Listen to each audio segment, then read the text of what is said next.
Boa noite, gente, tudo bem? Bom, estamos ao vivo mais uma semana, então, brigadíssimo aí pela presença de vocês. Hoje um tema bem complexo, mas seguindo a proposta aí do nosso programa, a ideia é simplificar, é ter um papo legal, leve, onde vocês participam juntos, mandem as perguntas de vocês, todas as dúvidas, que vão ter a presença aqui de dois advogados sensacionais, mais uma vez, convidados incríveis, né, dando prestígio deles aí e nos ajudando a fazer esse programa tão especial. Então, vamos apresentá-los. A doutora Luciana Cabariti, que é advogada com atuação na área de Direito de Família e Sucessões, pós-graduada, lato sensu em Direito de Família e Sucessões na CU Law School. E também o doutor Marcelo Mercante, que é advogado com atuação na área de planos de saúde e tem pós-graduação lato sensu em Direito Processual Civil na PUC de São Paulo. Então, vamos chamar eles para o nosso papo. Doutora Luciana e doutor Olá. Marcelo, bem-vindos. Olá. Boa noite a todos que estão nos assistindo hoje. É um prazer imenso e uma honra ter sido convidada pelo Esporte Clube Sírio e estar dividindo esse programa hoje com meu amigo de infância, Marcelo. Também uma honra para mim. Muito obrigada. E agradeço a todos vocês que estão nos assistindo e agradeço a diretoria do Esporte Clube Sírio na pessoa do Olavo. Boa noite a todos. Também para mim é um enorme prazer estar aqui. Eu sou fã número 1 do Esporte Clube Sírio. Minha formação como atleta desde os 10 anos de idade, mesmo antes de ser associado, veio daqui do clube.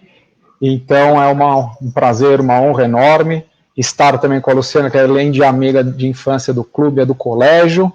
Então a gente está entre amigos aqui e super feliz de poder conversar um pouco e tentar sanar as dúvidas aí de todos. Um agradecimento especial para o Clube Sírio, para o William Cabariti também, que fez esse convite para mim.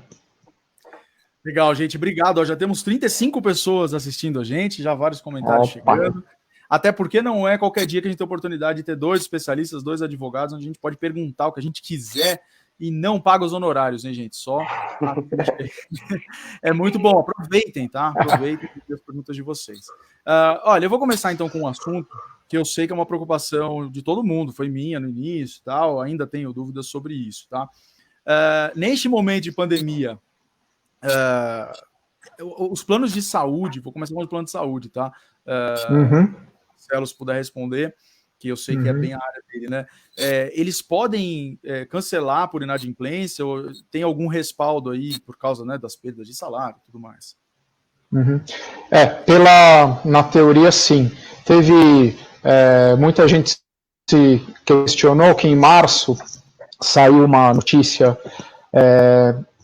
veiculou na mídia mesmo, que a ANS estava propondo a utilização de um fundo garantidor lá que garante os planos de saúde, a viabilidade financeira, a utilização de 10 bilhões de 50 bilhões que tem lá por segurança, por caso de alguma dificuldade financeira dos planos de saúde das operadoras. Mas os planos de saúde, as operadoras tinham que assinar um termo de compromisso e eles não aceitaram. Na verdade, de 700 operadoras que a gente tem no Brasil, só 9 assinaram, porque disseram e com bastante razão, na minha opinião. Até escrevi um artigo para o blog do escritório, porque esse termo não estava muito claro, elas tinham que logo recompor essas garantias, são operações financeiras muito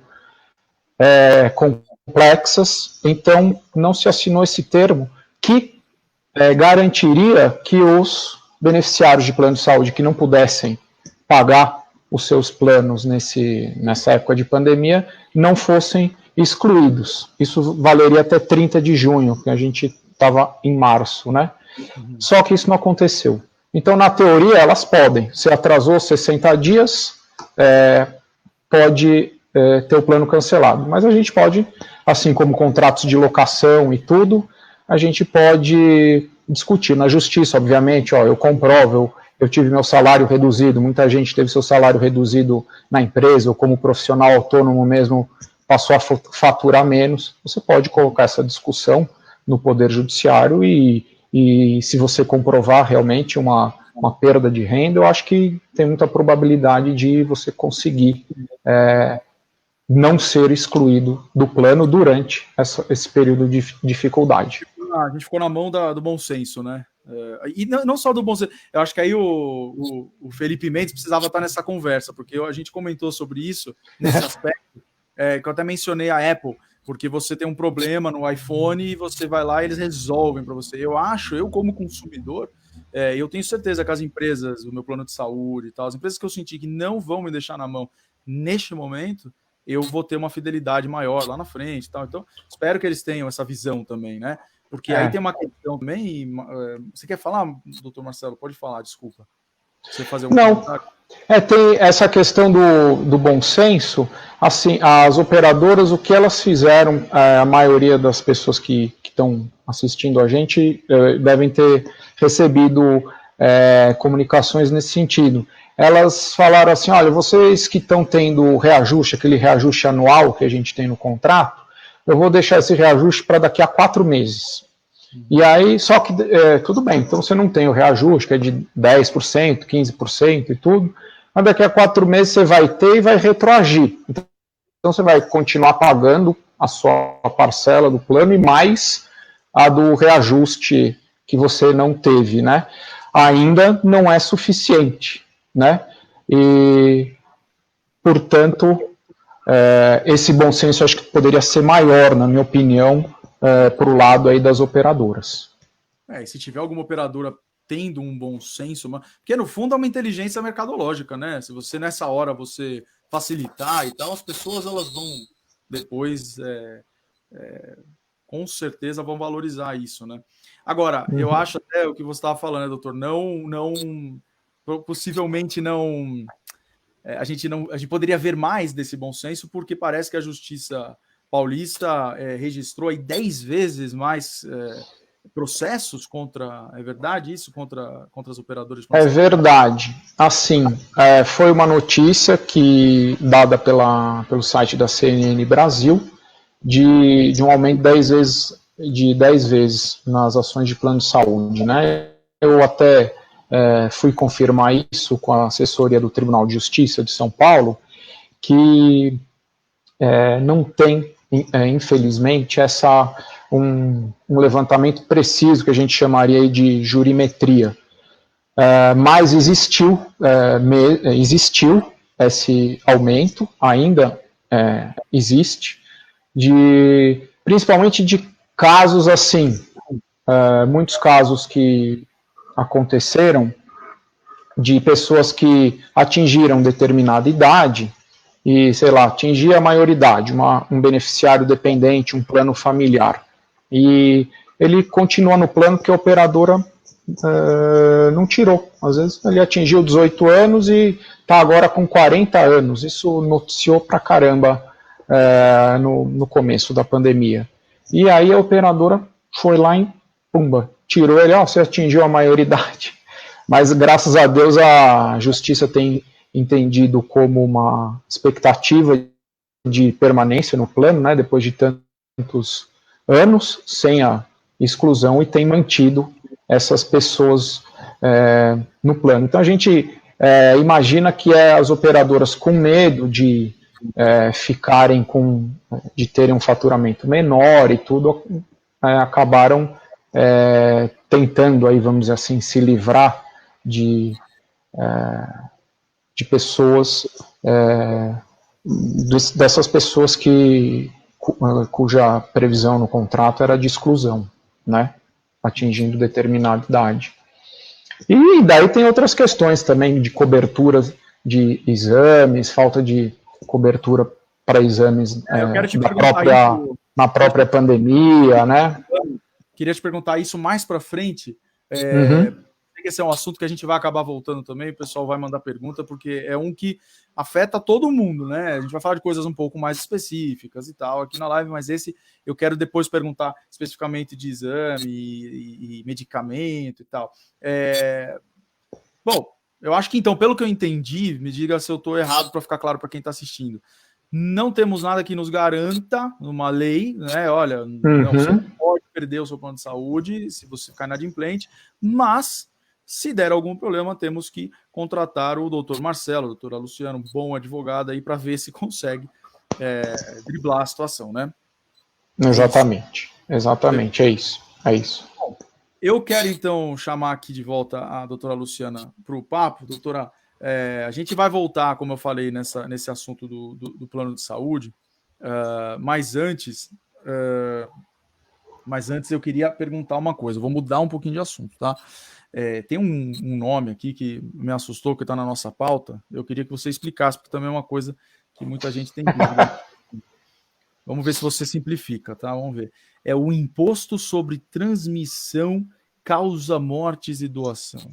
Pelo amor de Deus, o que é isso? O famoso ITCMD. Muito famoso. Que é o muito famoso ITCMD. O que é o imposto, o ITCMD? Como o próprio nome diz, ele é Imposto de Transmissão, Causa Morte e Doação. Quando que a gente tem que pagar esse imposto? Sempre que é feita uma doação de bens ou direitos, a gente tem que pagar um imposto referente a essa doação. Sempre que alguém falece e a gente herda bens no inventário, para finalizar esse inventário, nós temos que pagar imposto sobre os bens herdados. Como que funciona? O percentual hoje no estado de São Paulo, ele é o mesmo para a doação ou para a transmissão causa-mortes. Ele é de 4%, tá? O nosso tema hoje é falar sobre um possível aumento, né, que está sendo cogitado por conta de um projeto de lei que está na Assembleia Legislativa, é o projeto 250 de 2020. Esse projeto surgiu em abril por dois deputados, um projeto apresentado por 2 deputados do PT.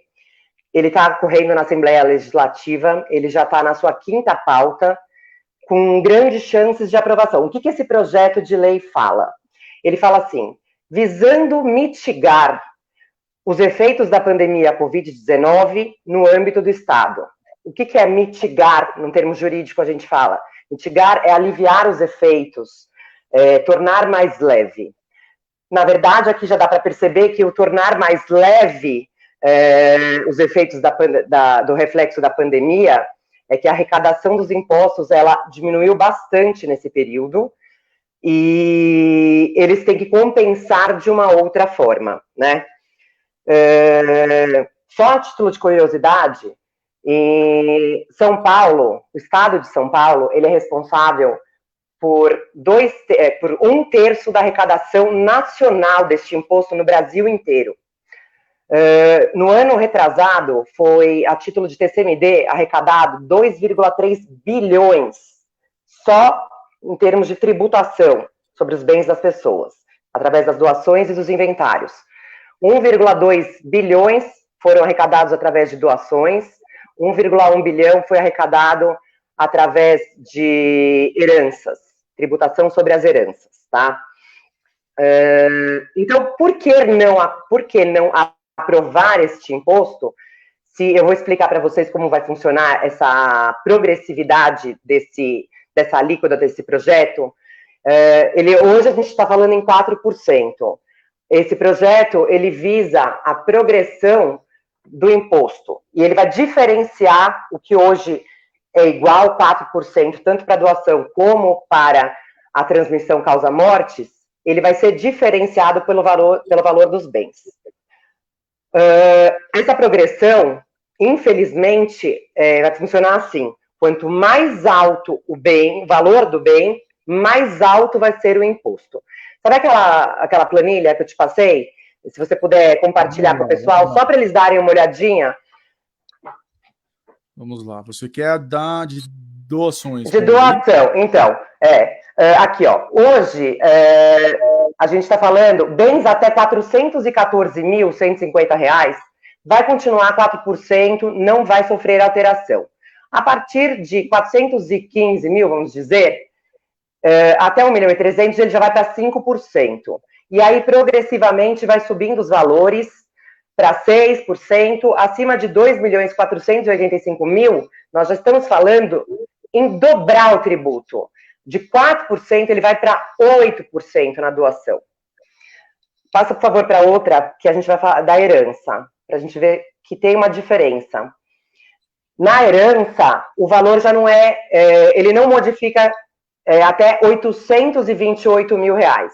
É diferente da doação. Tá? Então, a progressão da doação e da herança ela vai ser diferente, os percentuais são diferentes. A gente vai ter que sempre olhar a tabela para se basear nesse percentual que vai crescendo. Acima de 2,5 milhões, ela é 8%, tanto na doação como na herança. Tá? São Paulo é ainda um dos 27 estados do Brasil, somente 14 ainda continuam com 4% de percentual dessa alíquota, tá? Os outros 13 estados, eles já têm alíquotas superiores, por exemplo, o exemplo do Ceará, que aplica praticamente já 8%, o Rio de Janeiro tem progressão que vai de 5% a 6%, varia também. Então, assim, não teria por que não aumentar. Isso aqui é um lobby, já existe também um outro projeto, antes desse projeto de lei, jogando a culpa para o Covid, já existia um projeto de lei do PSOL, de 2019, que também previa o aumento dessas alíquotas. Estava sendo feito um lobby para não subir por conta de eleição, estavam segurando em São Paulo, mas agora, com a questão do Covid, é o momento oportuno que eles têm para cobrir o rombo da arrecadação que eles estão tendo, né? Uma outra coisa que está nesse projeto de lei... Posso perguntar também... uma coisa? Desculpa, claro. Não quero entrar em nada político, pelo amor de Deus. Mas, assim, quando a gente fala de percentual, você tem lá um percentual de 5%. Se a herança ela é muito grande, o valor que você vai pagar ele já é muito grande, mesmo que o percentual não mude, né? Você, Sim. pela tua experiência, você acha válida essa mudança? Ou porque você já vai pagar eu vou mais? falar um pouquinho. Então, eu vou dar um exemplo aqui para vocês entenderem. Eu vou exemplificar de uma maneira bem fácil. Eu peguei um valor de um bem de R$ 1.800.000, que é um valor que na tabela ele é diferente para doação e diferente na herança, tá? Se a gente for doar hoje um valor de um bem de R$ 1.800.000, hoje, sem a aprovação desse projeto de lei, a gente recolheria 4%, estou falando em R$ 72.000 de imposto sobre esse bem. Nossa.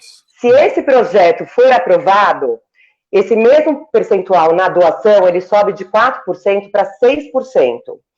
E aí nós estamos falando em R$ 108.000. Nossa. Só nesse caso, a gente tem uma diferença de R$ 36.000 a mais na arrecadação. Né? É um dinheiro que você vai ter que pagar uma hora, agora ou depois. Né? Na herança, pegando esse mesmo exemplo de 1.800.000, 4% é 72.000, da mesma forma que é hoje, mantém. Só que ao invés de 6%, ele vai para 7%. Esse imposto vai custar para a pessoa, para pagar de herança sobre 1.800.000, R$ 126.000. Estamos falando em R$ 54.000 de diferença, se aprovado o projeto. Piora a situação ainda se a gente pegar patrimônios numa herança ou numa doação de bem superior a 2.485.000, que aí de 4% ele vai para 8%. Se hoje você pagaria R$ 100.000 de imposto nessa transação, você vai pagar R$ 200.000. A gente está falando em muito dinheiro. Você praticamente consegue comprar um carro, um outro bem com esse dinheiro. E uma coisa que muita gente não fala é que na herança, a gente está se falando aqui, se você for pensar num patrimônio de 3 milhões, é mais de R$ 200.000 de imposto. Além disso, para você abrir um inventário lá na frente, você vai recolher mais 1% de custas ao Estado. pelo processo judicial de inventário. Então, se a gente pegar aqui, a gente está falando de mais 25 mil de custas ao Estado. Só nessa brincadeira, nós estamos falando uma diferença de 125 mil reais. É muito dinheiro. Né? E é um dinheiro... Boa, né?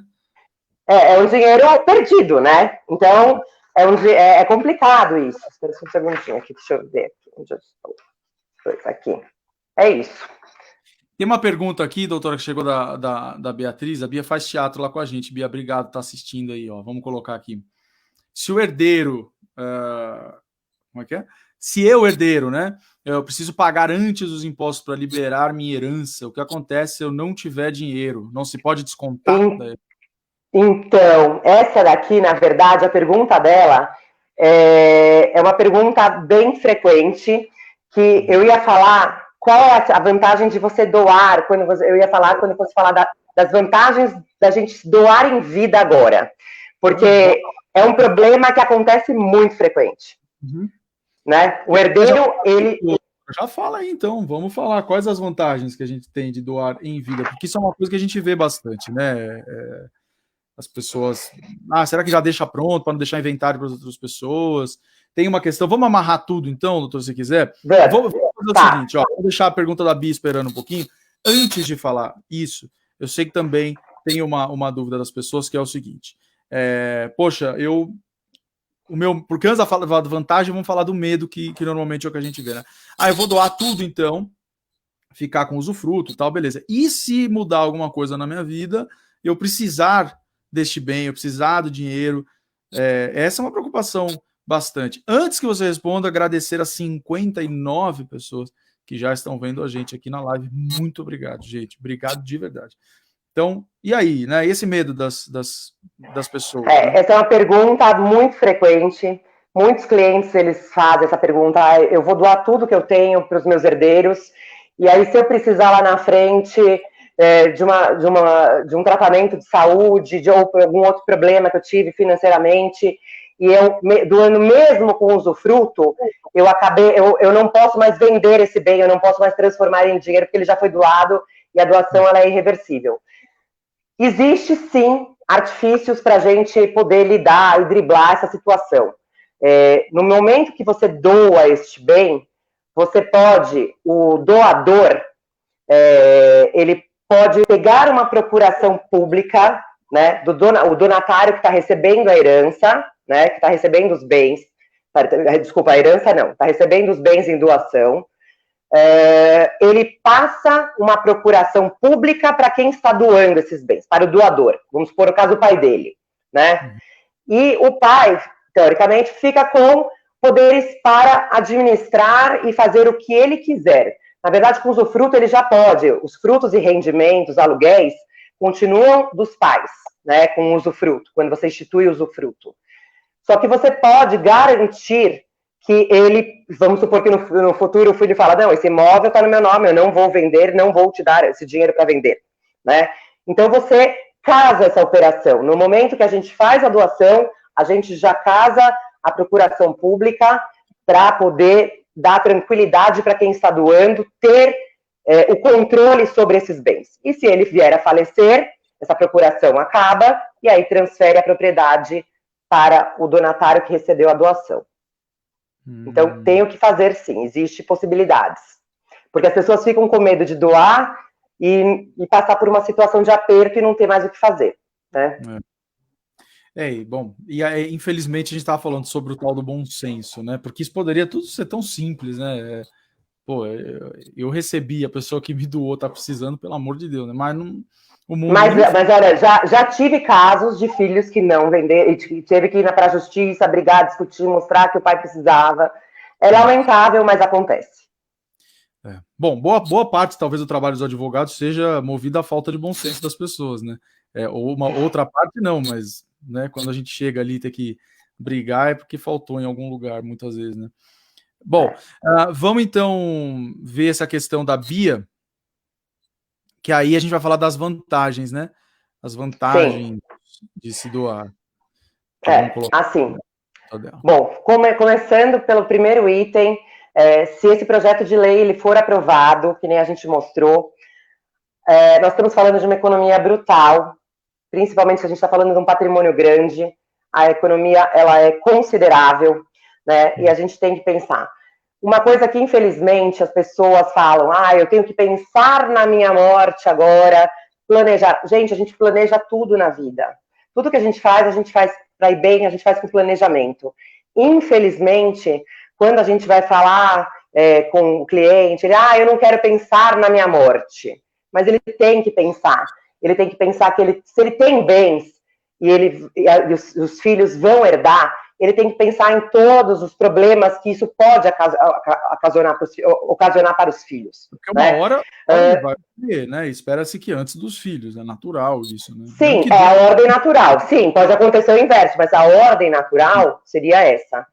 Então, assim, você jogar a responsabilidade, além da economia, né, desse dinheiro agora, se você fizer isso antes da aprovação, não esperar a pessoa falecer e a tributação, se for aprovada, vai ser praticamente o dobro, né? Assim, jogar para o herdeiro a responsabilidade de arcar com esse imposto é muito pesado. Eu tenho diversos casos, e aí eu faço um apelo para quem está assistindo e tem bens e tem filhos, que pensem nos seus filhos, porque eu tenho diversos processos que travam o inventário. Desculpa, eu sumi da tela. Aqui, desculpa, sumiu a tela. Tenho diversos processos que travam o inventário, exatamente pelo que a Bia falou. Eu não tenho dinheiro para pagar imposto, para poder liberar os bens. Então, os herdeiros acabam tendo que se socorrer de empréstimos, de pedidos de alvará, de venda de bem no processo de inventário.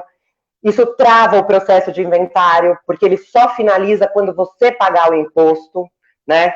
O que as pessoas esquecem muitas vezes além de tudo, os impostos, vamos supor, uma pessoa deixou 5 imóveis para os herdeiros, né?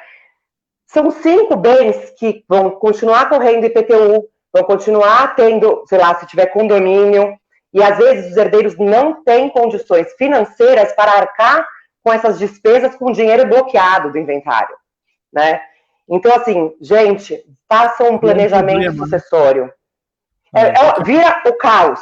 Eu tenho inventários parados 3, 4 anos, porque valores vultuosos de impostos, que o herdeiro não é um simples empréstimo de 20, 30 mil, não, é de valores muito grandes, e fica travado às vezes 1, 2 anos, até ele conseguir essa quantia. E vai gerando, e vai devendo IPTU, e aí cria-se um bolo, né? O negócio vai crescendo. Um outro problema... viu, doutora, desculpa te interromper, que é um ponto de vista importante. A gente está falando, claro, das exceções, onde se dá muita briga, onde a pessoa... Agora, a maioria dos casos, você vê o quê? Os pais pensando, eu quero deixar alguma coisa para os meus filhos, eu quero ajudá-los quando eu não estiver mais aqui. E aí o que ele acaba deixando é um problema, né? Então, se você tem problema... E assim, pensem num planejamento, assim, eu sempre indico para todos os meus clientes, se você tiver mais de um bem e que você possa individualizar esses bens para os herdeiros, não deixem bens em condomínio. Meus filhos se dão super bem, está tudo ótimo, isso teoricamente é lindo, é maravilhoso, mas na prática a gente tem milhões de casos de herdeiros que começam a brigar. Eu não vou pagar, paga você, eu não tenho dinheiro, paga o condomínio você porque eu não tenho, porque eles estão em condomínio. Casos de herdeiros que foram doados imóveis, tem 6, 7 bens, o pai deixou 6, 7 bens para os mesmos filhos. De vez ele dividir 2, 2 e 2, ele, né, fazer proporcional o valor dos bens, ele deixou tudo em condomínio para esses filhos. Só que um dos filhos, ele faliu, ele quebrou uma empresa, ele deve milhões e está tudo bloqueado. Os outros herdeiros estão sofrendo as consequências, não podem fazer absolutamente nada com esses bens, porque os bens estão penhorados e bloqueados, por conta da parte dele. Então, cabe mais despesa para o herdeiro, para entrar com o processo, para liberar a parte dele. Então, assim, é uma coisa sem fim. O negócio vai aumentando, vai tendo muito volume, né? E, por fim, tem uma última coisa que eu acho que é um dos maiores motivos para você doar em vida.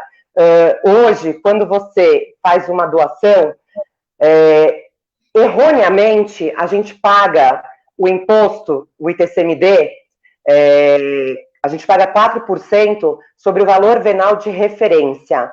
É aquele valor venal que a prefeitura atribuiu aos imóveis de São Paulo para arrecadação. Você não pode fazer nenhuma transação para fins de escritura pública se não seja com esse valor que o cartório te fornece, né, que está no site da prefeitura. Só que o correto, e a jurisprudência dos tribunais, ela já é pacífica, o correto não é tributar sobre esse valor. O correto é tributar sobre o valor venal, aquele valor que vem no nosso imposto, no IPTU, no carnê do IPTU. Só que para você fazer isso, você tem que se socorrer de medida judicial. No caso, um mandado de segurança. A hora que você vai lavrar uma escritura, você entra falando que você tem que recolher sobre... Vamos pegar os mesmos 1.800.000. Vamos dizer que o valor venal de referência é 1.800.000. Você pagaria 72 mil. Só que vamos dizer que o valor venal desse bem, ele não é 1.800.000. O valor venal desse bem é 1.200.000. Então, o correto é você pagar 1.200.000, 4% sobre 1.200.000, e não sobre 1.800.000 como eles fazem. Tá? Inclusive, os inventários, a mesma coisa, porque é para o ITCMD isso. Os inventários, na hora de recolher o tributo, você vai recolher sobre o valor venal. Só que os inventários todos são recolhidos pelo valor venal de referência. Quem já pagou e pagou errado, porque são poucos as pessoas que conhecem uma coisa mais tributária, isso, né? Tem sim, existem meios, a gente tem ações que a gente pode para voltar e resguardar, receber de volta esse crédito, essa diferença paga errada dos últimos 5 anos. Então, se você fez uma doação nesses últimos 5 anos ou pagou um imposto a maior, você pode sim, e você vai receber sim o direito de receber essa diferença. Tá? Bem, olha, esse assunto aí, a gente foi para um assunto muito triste, então eu queria animar um pouquinho com um assunto mais leve um pouco, vou até trazer aqui o doutor Marcelo também. Vamos falar de um assunto mais leve, doutor, também, para te botar no papo de novo? Vamos, não precisa nem me chamar de doutor, você pode me chamar de Marcelo e a gente bate um papo aí Marcelo. Sobre assunto mais leve, vamos ver. Vamos falar um assunto mais leve, então, divórcio, né? Porque também dizem que, né, na quarentena aí, as pessoas estão engordando, engravidando e divorciando. Né? Aí vocês aí que trabalham na área, a doutora Luciana trabalha com direito de família, né? E aí, é verdade isso aí? Como é que está afetando a quarentena? Queria que vocês dois falassem um pouquinho, se o Marcelo, não posso falar, doutor, Marcelo ficou mais quietinho aí, se quiser começar. Está afetando? Vocês estão vendo isso aí no escritório de vocês? A Luciana vai falar melhor sobre isso. A minha sócia também atua nessa mesma área e chama Luciana. E óbvio que afeta a gente. Eu não sei dados, talvez, acho que a Luciana sabe alguma coisa sobre dados, ela vai falar para todo mundo aí. Mas é óbvio que afeta, né?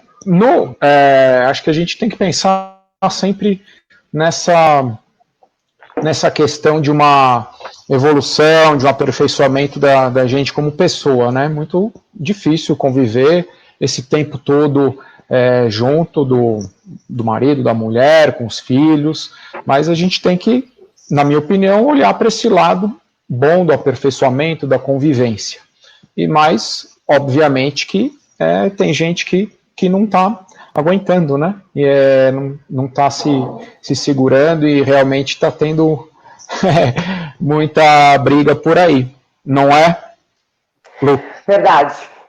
Olha, eu vou pontuar algumas das coisas que eu escuto muito, recebo ligações de alguns clientes, grupos de WhatsApp de amigos, pais de escola. Então, assim, eu vou fazer um apanhado do que eu acho na minha visão, vou falar da visão da Luciana, está sendo, assim, primeiro a gente ser privado, né, do nosso direito de ir e vir, já causa muito estresse. É uma coisa que a gente não estava habituada, causa insegurança, causa incerteza, essa questão de muitas pessoas que tiveram diminuições de renda, a questão com a própria saúde, que a gente fica sem saber se uma pessoa próxima, querida, vai pegar ou vai ter algum problema. Tudo isso gera angústia, né, na gente, acaba gerando uma situação de estresse. Só que vamos pontuar. Vamos falar primeiro da mulher, tá, Marcelo? Vou falar primeiro das mulheres. Vamos lá. Ó, no meu ponto de vista, a mulher hoje, no Covid-19, na pandemia, ela passou a ser mãe 100% do tempo. Peraí. Vou fazer o João Kleber. Para. Se eu estou entendendo bem, vamos chamar a Márcia Goldschmidt, vamos ter casos de família. Doutora Luciana, vai do ponto de vista das mulheres e dos homens. Tá bom. E venha, chama a Márcia. Vamos lá. Vou ficar quietinho aqui. Ó, a mulher passou a ser mãe 100% do tempo. Quando eu falo 100% do tempo, é 100% realmente. Por quê? Porque os nossos filhos, eles estudam em escolas ou integrais, semi-integrais. Se não for integral ou semi-integral, se for regular, eles têm diversas atividades durante o dia deles, antes da pandemia, né? Então, a gente não tinha o costume de estar todos os dias, 7 dias da semana, com o filho. Aí eu falo, as mães, eu não aguento, o que eu escuto das mães, tá? Eu não aguento mais, eu escuto 550 vezes por dia a palavra mãe. Eu preciso de uma folga, eu não aguento mais, né? É verdade, as mães não estão aguentando. Além dela ser mãe 100% do tempo, ela passou a ser esposa 100% do tempo. Esposa, que eu digo, os casais, geralmente o homem, a mulher, mesmo que a mulher não trabalhe, a gente tinha rotinas individualizadas. Você saía, outro saía, fazia a sua vida. Geralmente o casal se encontrava no final do dia, na hora do jantar, ou muitas vezes pós-jantar, porque vai fazer um esporte no clube, né, vai fazer uma atividade. E aí, aquela conversa do final de noite, e depois a gente convivia muito mais no final de semana, a gente acabava convivendo muito mais no final de semana, né?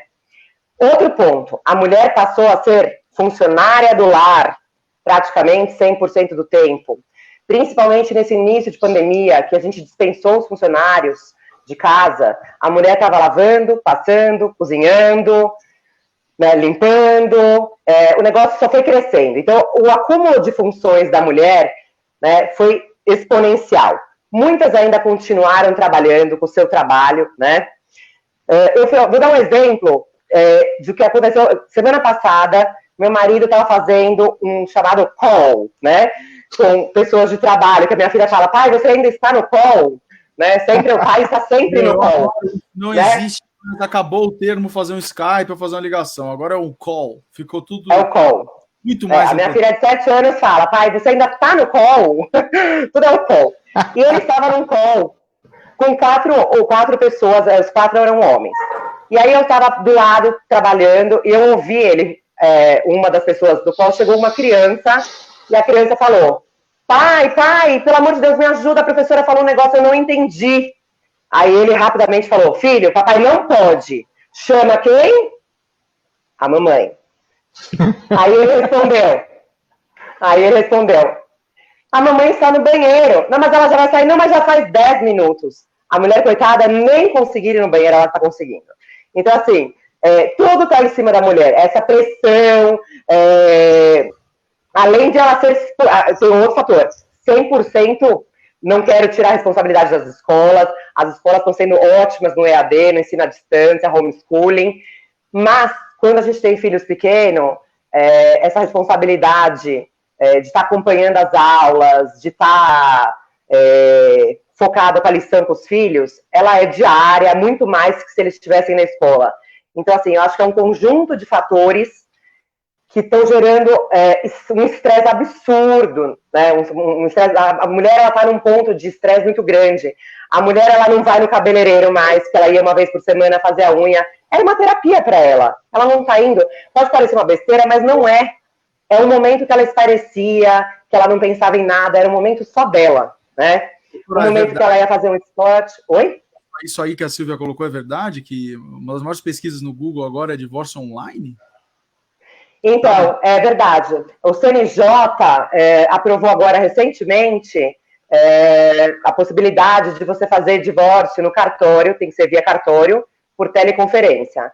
Então, se você está numa situação de muito desespero, que você já não está aguentando mais olhar para a cara do seu ex-marido, você não precisa mais encontrá-lo no cartório. Você já pode fazer por teleconferência, com a presença de advogados, né?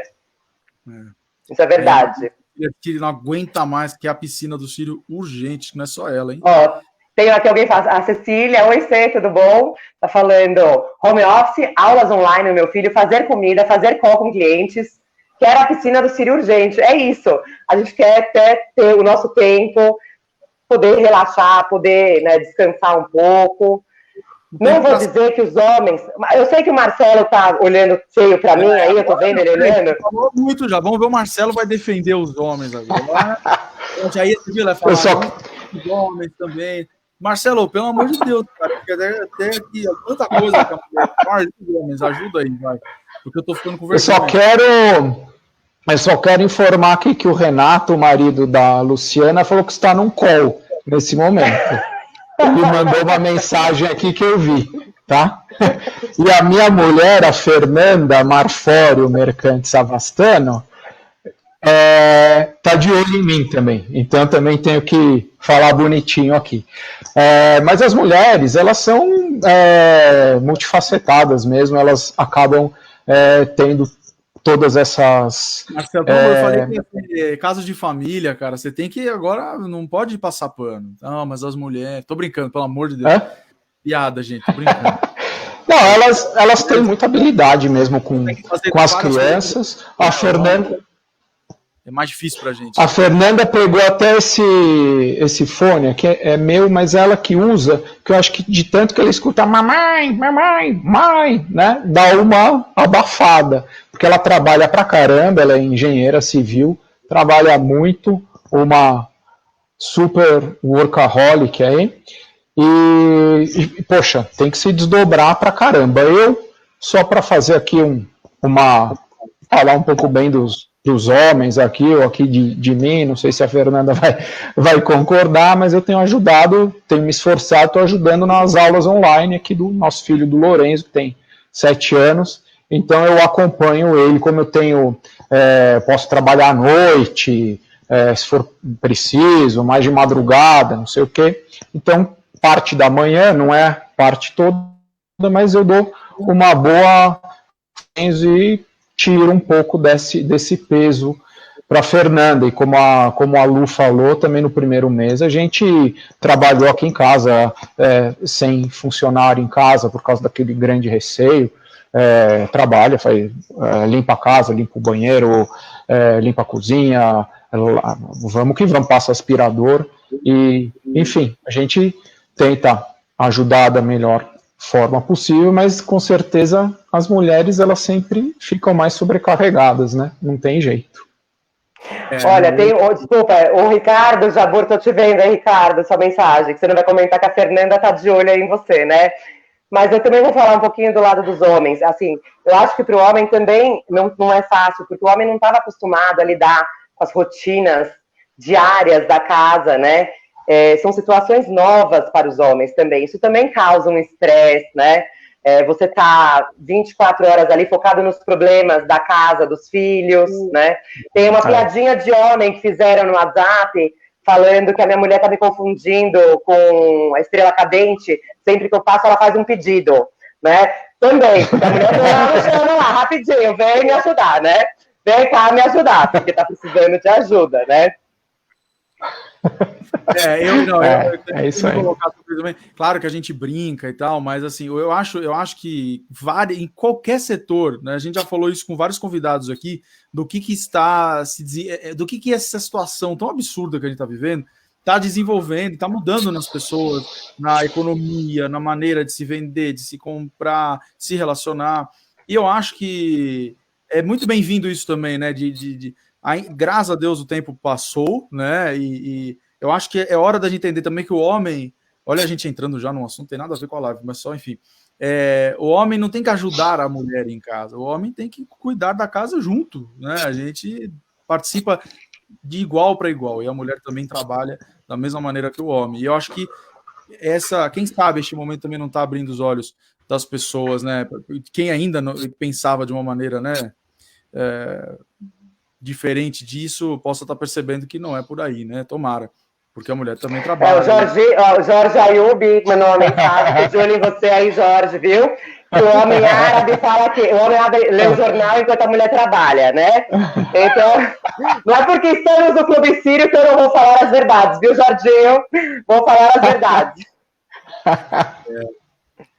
É que a gente não perca o bom humor, né? Mas que na realidade é isso. E que as pessoas teve também aqui um comentário que eu acho que é bem pertinente. Deixa eu buscar ele aqui de novo. Que alguém falou o seguinte, né? Que a Covid, já vou achar aqui, tá? Aqui, ó. A Eliane, ó.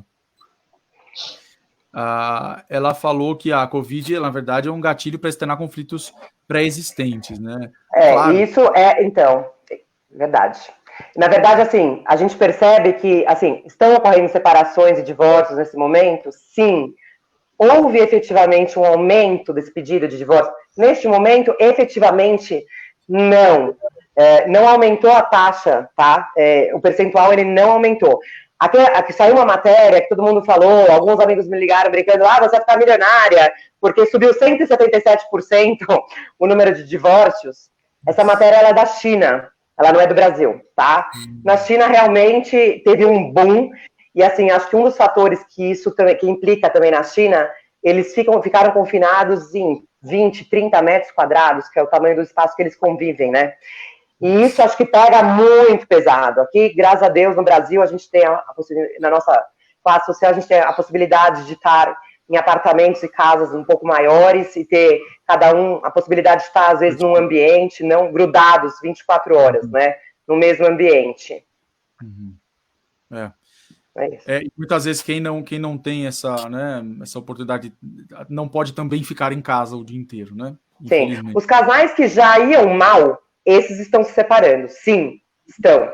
Porque tornou insustentável conviver, né, confinado com essa pessoa, uma coisa que já não ia bem, né? Um relacionamento que já não ia bem. Agora, que está gerando alto grau de estresse, brigas constantes, está tendo muita briga, a gente tem até que tomar cuidado nesse momento com as crianças, né? Porque as crianças, elas já estão super apreensivas, coitadas, elas estão sendo super compreensivas, estão confinadas, praticamente não saem, não tem escola, né? Então, assim, a gente precisa ter um pouco de paciência também, o casal, para poder não passar esse reflexo dessa angústia, né? Se realmente está num ponto muito ruim e isso está impactando para as crianças, é melhor nesse momento se separar realmente, né? Mas, eu tenho uma listinha de coisas que eu acho que talvez ajudariam. Se cada casal fizesse isso agora, na pandemia, talvez a gente não tenha casos aumentando para o futuro, né? Porque eu conversei com um tabelião de um cartório, ele falou, Luciana, muito provavelmente, a gente acredita, a gente tem uma previsão que em 3 meses vai aumentar muito o número de divórcios. Não é agora, efetivamente, mas o reflexo do que está acontecendo agora, daqui 3 meses, vai aumentar, tá? Né? Uhum. Eu acho assim, casais, vamos procurar ter cada um a sua rotina independente. Não é porque a gente está na mesma casa que vocês precisam trabalhar grudados, lado a lado. Um trabalha no quarto, o outro trabalha na sala, né? Ter a divisão de tarefas justas. Isso eu acho que é uma coisa fundamental para você não ter sobrecarga de uma das partes, seja o homem ou seja a mulher, tá? Principalmente no tocante aos cuidados com os filhos também, nessa parte da educação do homeschooling. Então, ter ajuda, participação mais efetiva também dos homens, é um apelo. Ajudem as mulheres. Eu acho que é uma questão também do casal ter empatia, e aí cabe, pode ser o homem ou pode ser a mulher que está passando por um momento que ele se sinta mais angustiado, talvez ele porque teve uma diminuição de salário, está preocupado com as contas, ou vice-versa, né, a mulher. Então, que a gente se coloque no lugar do outro. Ela está mais depressiva, ele está mais depressivo. Tenham compreensão, estamos vivendo um momento atípico, temos que superar isso, né?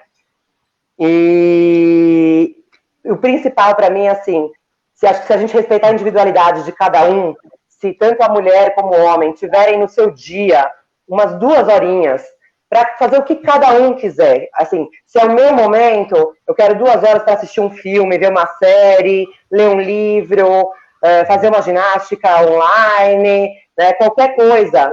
É importante que a mulher e o homem tenham esse momento no dia separados e curtam essa individualidade, esse respiro, e que o outro, se for o caso de terem filhos, que fiquem com os filhos, deixem a pessoa desligar um pouco, porque a gente não estava acostumado a estar com essa pressão 24 horas na nossa cabeça. E isso vai pesando. E assim, hoje o nosso governador anunciou o projeto de retomada das escolas, né?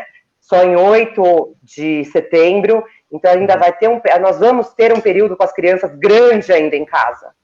Grande. Aí falou também uma coisa importante, né? Podem buscar ajuda terapêutica. Hoje tem várias ferramentas que você consegue fazer isso online e tal, né? E é o assunto... Sim, e essa era a minha última, da minha listinha aqui, ó. Eli, você acertou? Era exatamente buscar ajuda terapêutica. Seja uma terapia individual, seja uma terapia de casal, se for o caso, né? Se está sendo difícil lidar com essa situação, por angústia, por qualquer coisa que seja, procure sim ajuda. Não vamos pensar que nós vamos superar e vamos passar, né? Não vamos, não aguento mais, vou sair de casa, vou me separar. Não. Se realmente estiver insustentável, realmente tiver uma questão que possa partir para outras coisas piores para as crianças, aí é melhor uma separação de corpos mesmo, nesse momento, mesmo que seja nesse momento. Senão, vamos ter fé e força, né, que o casal vai continuar. E se ele passou por isso, ele vai viver juntos mais 20, 30 anos. Passou pela prova. Sem dúvida. Doutor Marcelo, você quer falar mais alguma coisa desse assunto? Eu queria perguntar mais algumas coisinhas só, porque a gente já está na reta final, porque voa o tempo, é impressionante, toda semana eu falo a mesma coisa. Eu queria voltar a perguntar só mais umas 2 coisinhas sobre o plano de saúde. Mas você quer fazer algum outro comentário dessa questão de divórcio antes? Não, pode mandar bala. Acho que a gente já abordou bastante coisa. Podemos passar por os planos de saúde, voltar. Vamos lá. Vamos lá, então. Tá havendo algum tipo de dificuldade, de carência, por exemplo, se eu troco de plano hoje, vamos supor, tem restrições se o assunto for Covid para tratamento, para internação ou não? Não, teoricamente não. Tem operadoras que impõem alguma restrição. Para a maioria dos planos de saúde hoje são aqueles coletivos, ou por adesão, quando você adere a uma entidade de classe, ou contrato de uma entidade de classe com a operadora, ou plano coletivo empresarial, que é através do CNPJ que você tem e faz o plano. 80% dos planos de saúde hoje em dia são assim. E não existia essa questão da portabilidade e carência até junho do ano passado, 2019. Mas a partir de junho do ano passado, 2019, para os planos coletivos, também empresariais ou por adesão, a portabilidade de carência passou a ser prevista, desde que o plano para o qual você vai se transferir, ele seja da mesma categoria parecida do plano que você está saindo. Então, teoricamente, não existe, não deveria existir, mas muitas operadoras, infelizmente, impõem, né? Então, acho que não é especificamente o assunto Covid que está dando problema com relação à carência, né? Ele já é um problema geral, já existia antes. Maravilha. E, doutora, a gente falou também sobre cancelamento e tal, né, de plano de saúde, inadimplência. Agora, existe alguma jurisprudência de pessoas, ou se não, você acha que isso é possível, alguém que comprove uma queda de rendimento, tal, isso está acontecendo com muita gente, de conseguir renegociar o valor do plano de saúde, que isso tem acontecido em aluguéis e tal, enfim. A última coisa que as pessoas fazem é tentar negociar o plano, porque a saúde é um bem essencial, e então a última coisa que a gente vai abrir mão, vai negociar é o plano de saúde. Então negocia o aluguel, negocia a escola do filho, muitas escolas já estão naturalmente dando um abatimento para a gente, mas, obviamente, se existir esse problema, certamente, como eu falei no início, se você comprova a sua situação financeira momentânea, que sua situação piorou, pode, se a operadora não quiser negociar, e provavelmente ela não vai querer negociar, essa é uma característica da maioria das operadoras, você acaba tendo que discutir isso judicialmente. E se comprovar essa sua dificuldade, eu acho que tem muita chance de você reduzir momentaneamente o valor da mensalidade. Perfeito. Doutor, tem uma pergunta do Roberto aqui. Corremos o risco de algum plano de saúde quebrar com tanta utilização devido à pandemia? Grande Roberto Mercante, grande ortodontista. Um beijão para você. Obrigado pela pergunta. Eu acho que não, porque a gente teve um grande número, os procedimentos eletivos, que a gente chama, uma cirurgia agendada, um exame que você vai fazer, um exame de rotina, um teste ergométrico e tal, você está deixando para depois, né? Os hospitais nem estão recebendo a gente. Então, esse é um custo a menos que o plano de saúde tem, né? Porque é o plano de saúde que paga para o hospital, vamos dizer, né? Esse serviço. Então, nesse ponto, o custo dos planos, ele reduziu bastante. Então, eu acho que não existe esse perigo, não. Muito bem, tomara, né? E tomara que não só os planos, mas que muitas empresas aí consigam sobreviver essa fase, passar, né? É o que a gente espera. Os CNPJs e os CPFs, né? Que acabe logo isso tudo e que a gente fique bem. Olha, quero agradecer demais. Já se foi o nosso tempo, são 8 horas e 59 minutos. Doutor Marcelo, doutora Luciana, muito obrigado. Mais uma vez, falado isso todas as semanas, o pessoal está curtindo o programa e é porque a gente consegue trazer pessoas de tanta qualidade, tanto nível de conhecimento, tanta paixão pelo que fazem. Então, com certeza, hoje vocês deixaram a noite aí do pessoal muito, muito mais interessante com a participação de vocês. Obrigado em nome do clube todo por vocês terem topado participar hoje aqui, tá? Obrigada a todos que estão nos assistindo aí também. Boa noite a todos. Obrigadão, um prazer mais uma vez e estou à disposição. A Luciana acho que também vai estar para qualquer pergunta adicional. Também tem o site do meu escritório, a gente tem bastante assunto lá sobre plano de saúde. Quem quiser pesquisar lá, fica à vontade e fazer mais alguma pergunta, a gente tenta responder. Doutor, pessoal aqui, se quiser... mercanteadvogados.com.br. mercanteadvogados.com.br. Doutora Luciana, alguma rede social, algum site? cabariteadvogados.com.br. Então tá aí, pessoal, acessa lá, que vocês viram que eles são muito bons, estão precisando, já sabem onde encontrar. Obrigado, gente. Obrigado a vocês. Um abração. Tchau. Abraço. Gente, então, olha, obrigado pela presença de vocês, pela participação, mais uma vez. Antes de falar o que a gente vai ter semana que vem, vou contar para vocês uma coisa muito legal. Terça-feira, dia 30 de junho, então comemorando aí parte das comemorações de festa junina, né? A gente vai fazer uma coisa muito legal. 8 da noite, nós vamos transmitir na íntegra, aqui na página do Face, o Bandeira de São João, que é o espetáculo que a gente fez ano passado, o grupo de teatro do Sírio, que ganhou vários prêmios lá na Sesc, foi um sucesso, foi muito legal, muita gente viu, mas se você não teve a oportunidade de ver, ou se você quer rever, então, terça-feira que vem, às 8 da noite, nós vamos transmitir aqui, assista e vamos ter um papo rápido com alguns dos atores também que participaram, falando um pouquinho da experiência, da premiação e tudo mais, tá? E, bom, então tá aí, ó, para você anotar, ó, terça-feira que vem, às 8 horas da noite, tá ok? E olha, gente, no nosso papo da semana que vem, eu acho que é um papo extremamente importante, muito, muito legal, muito relevante, então divulga aí também, que é justamente a saúde mental, tá? Que é uma coisa que a gente sabe que, né, infelizmente todos nós estamos enfrentando aí bastante dificuldade nesse momento. Nós vamos falar com a doutora Filomena Wolff, que é psiquiatra, e também com a psicóloga Márcia Amiuni sobre este assunto. Então, já vai pensando nas suas perguntas e participe aí semana que vem. Muito obrigado, tenha uma ótima semana e a gente se vê na terça-feira e depois na quarta-feira falando sobre a saúde mental. Um abraço, gente. Boa semana para vocês, bom final de semana. Tchau, tchau.